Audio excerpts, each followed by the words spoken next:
بسم اللہ الرحمن الرحیم، السلام علیکم۔ ایک بوڑھا بڑے دربار میں داخل ہوا اور بے دھڑک بادشاہ کے پاس جا کر اس سے اپنا قرض مانگنے لگا۔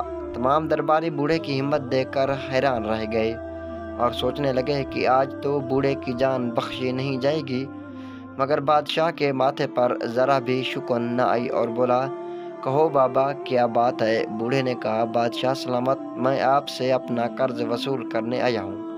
بادشاہ نے پوچھا، ہم کس طرح آپ کے مقروض ہیں؟ بوڑھے نے جواب دیا، جہاں پناہ، اگر آپ کو یاد نہیں تو کچھ کہنا بیکار ہے۔ یہ کہہ کر بوڑھا جانے لگا، مگر بادشاہ نے فوراً بول اٹھا، نہیں بابا، آپ اپنا قرض وصول کر کے ہی جائیے گا۔ بوڑھا رک گیا۔ بوڑھے نے بولنا شروع کیا، حضور، سرنگا پٹنم کی پہاڑیوں کے قریب جنگل میں میری جھونپڑی ہے۔ ایک مرتبہ آپ شکار کھیلتے کھیلتے اپنے ساتھیوں سے بچھڑ گئے۔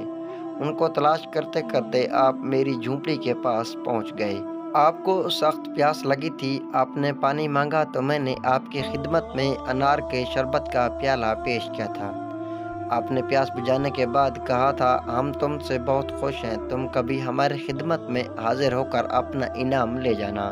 تمہارا انعام ہم پر قرض ہے، آج برسوں بعد میں وہی انعام وصول کرنے آیا ہوں۔ بادشاہ نے کہا، مجھے یاد آ گیا، بابا کہو کیا چاہتے ہو؟ بوڑھے نے کہا، آدھی سلطنت۔ یہ سن کر سب سناٹے میں آ گئے اور خود بادشاہ سلامت بھی تھوڑی دیر کے لیے خاموش ہو گئے، مگر بولے، بابا ہم تمہاری خواہش پوری کرنے کے لیے تیار ہیں۔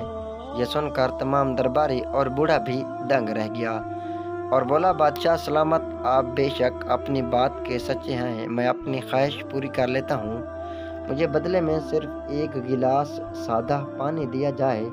بابا کی یہ خواہش پوری کی گئی۔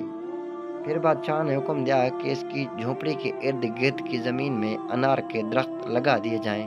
دوستو، جانتے ہو یہ بادشاہ کون تھے؟ یہ تھے سلطان ٹیپو شہید رحمۃ اللہ علیہ۔